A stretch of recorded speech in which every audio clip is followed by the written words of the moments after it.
नमस्ते। देखो, मैं भैया जैसा नहीं हूँ जो भाभी की हाँ में हाँ मिलाते रहते हैं। भाभी उनसे बिना पूछे हर काम करती हैं। मुझे अच्छा नहीं लगता है। आज तुमने भी वही किया।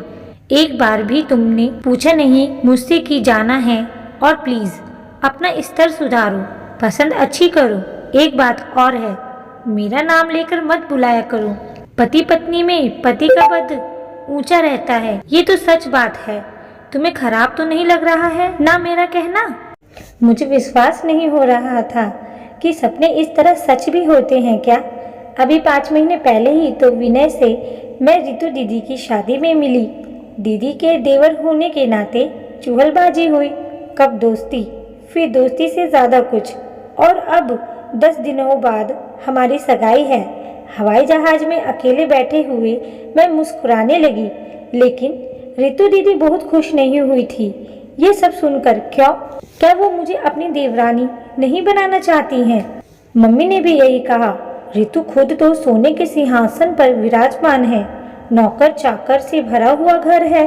तुम्हें क्यों चाहेगी वहाँ देखना? अपनी माँ की तरह ही है। मम्मी की बात सुनकर मैं सहमत नहीं हो पाई थी।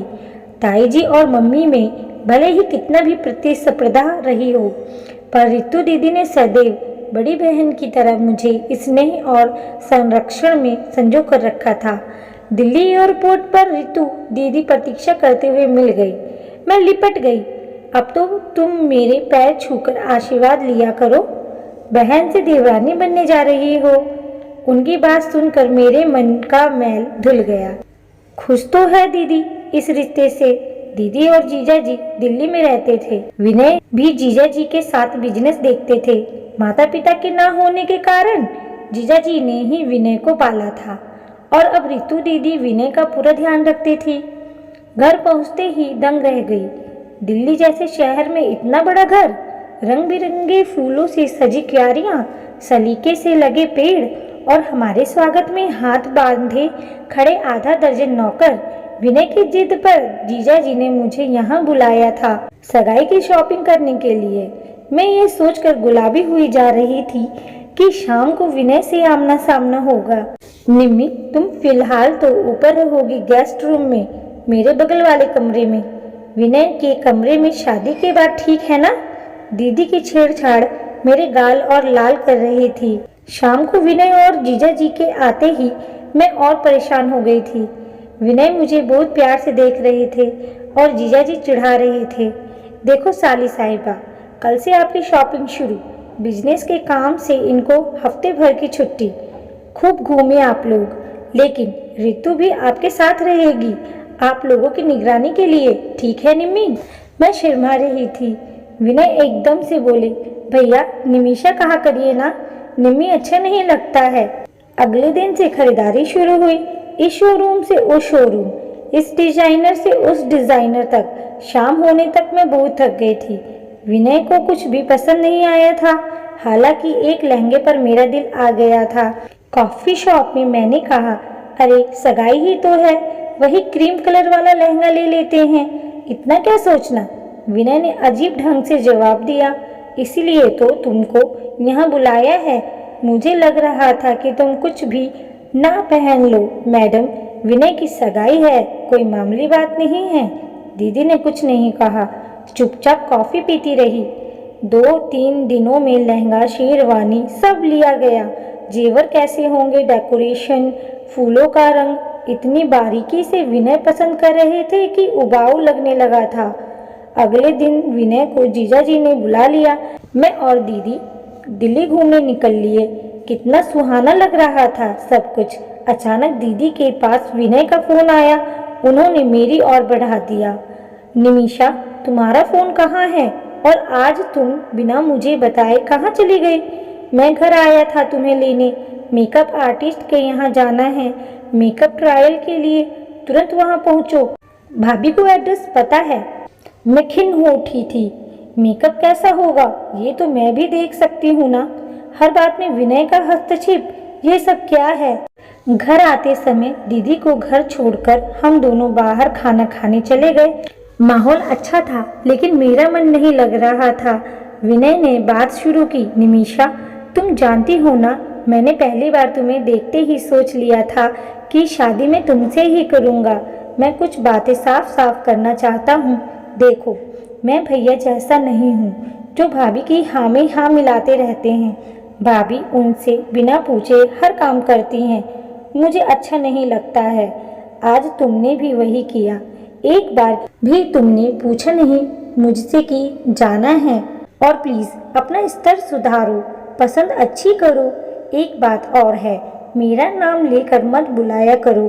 पति पत्नी में पति का पद ऊंचा रहता है। ये तो सच बात है। तुम्हें खराब तो नहीं लग रहा है ना मेरा कहना? मैं मुस्कुरा दी। घर आने के बाद मेरा मुंह उतरा रहा। पूरी रात नींद नहीं आई। सुबह सबके जाते ही दीदी को लेकर कमरे में आ गई। दीदी 2 दिनों बाद मेरी सगाई है। कल पापा मम्मी भी आ जाएंगे, लेकिन मुझे कुछ सही नहीं लग रहा है।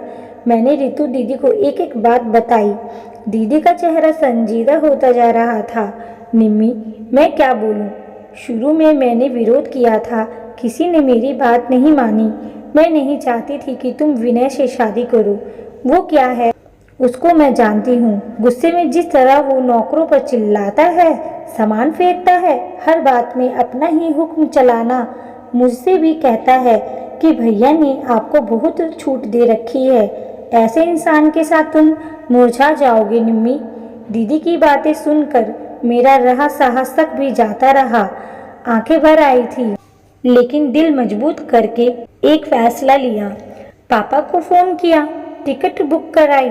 विनय और जीजा जी को बुलाकर मैंने बात छेड़ दी। विनय ने कांच की गिलास जमीन पर पटक दी। क्या बकवास है? परसों सगाई है, आज तुम पीछे नहीं हट सकती हो। किसी ने तुम्हें भड़काया है? उसका इशारा दीदी की ओर था। मैंने कहा, मैं देख रही हूँ ना आपका रवैया। आपको एक पत्नी नहीं, एक गुड़िया चाहिए। हाँ, मैं हाँ मिलाने वाली, निर्णय लेने में सक्षम, समझदार पत्नी नहीं। मैं बंदिशों में नहीं रह सकती हूँ। इसीलिए समझिए इस बात को, हर बात आपके हिसाब से नहीं हो सकती है। पति पत्नी के रिश्ते में सम्मान समझ दोनों ओर से होनी चाहिए, एक तरफा नहीं। मैंने जीजा जी के पास आकर माफ़ी मांगी। जीजा जी मुझे माफ़ करिएगा। वो कुछ बोले नहीं, नाराज लग रहे थे। विनय ने मेरे पास आकर कहा, निमिषा, मैं तुम्हें कितना पसंद करता हूँ, तुम्हें पता है ना। मेरी आंखों में आंसू आ गए थे। विनय, आपको मैं पसंद आ गई थी।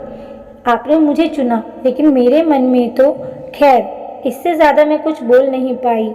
कमरे में आकर फूट फूट कर रोती रही, सामान पैक करती रही। थोड़ी देर में निकल लूँगी इस घर से, विनय की ज़िंदगी से और अपने सपनों की दुनिया से। टूटे सपनों की किरचें चुभ रही थी, दर्द हो रहा था, लेकिन एक सुकून भी था। जो प्यार आपको दम घूट कर मारने पर आमादा हो जाए, उसका अधूरा रहना ही बेहतर है। आपको ये कहानी कैसी लगी प्लीज़ कमेंट करके ज़रूर बताएं। हमारे चैनल को सब्सक्राइब करें। कहानी सुनने के लिए धन्यवाद।